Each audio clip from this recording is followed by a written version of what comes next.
Eder. Mech.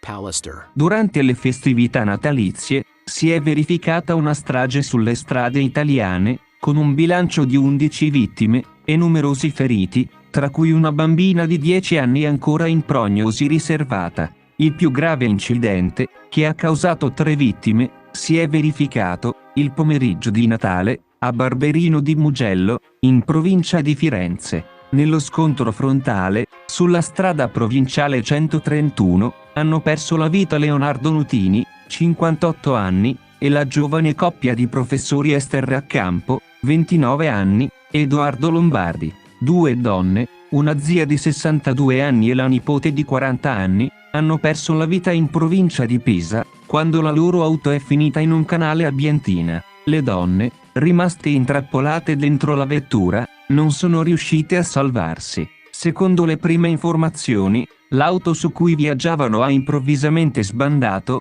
uscendo di strada, ribaltandosi e finendo nel corso d'acqua. Tragico incidente stradale in Puglia, un uomo perde la vita e la moglie rimane gravemente ferita sulla strada provinciale 366, che collega San Cataldo e San Foca. La vittima è Daniele Lo Deserto, 62 anni, che viaggiava con la moglie di 68 anni alla guida di una Fiat.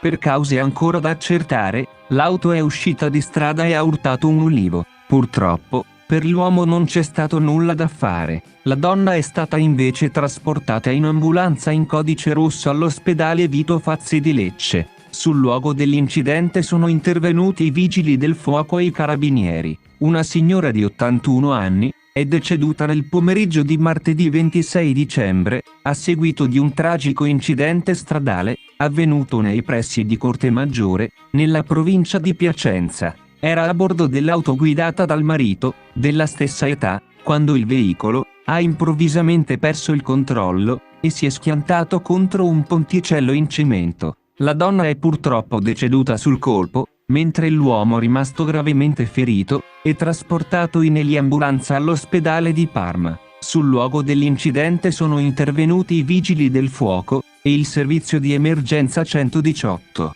I carabinieri della compagnia di Fiorenzuola stanno attualmente indagando per accertare le cause e la dinamica dell'accaduto. Anche le città di Palermo, Taranto e Nuoro sono state colpite dalla tragedia. Il giovane Michelangelo Aruta, 22 anni, ha perso la vita a Palermo dopo essersi schiantato con la sua Smart contro lo spartitraffico. A Taranto, un incidente avvenuto il 24 pomeriggio ha causato la morte di una donna e diversi feriti. Nel Nuorese, un panettiere di 60 anni di Sedilo è deceduto sul colpo dopo che il suo furgone ha impattato contro una roccia, probabilmente a causa di un malore. Nella notte del 25 dicembre, durante il periodo festivo tra Natale e Santo Stefano, è avvenuto un tragico incidente nella provincia di Cuneo. Omar Cissé, un ragazzo di 25 anni, ha perso la vita mentre viaggiava lungo la strada provinciale, che collega Rivello ad Envie, a bordo di una Fiat.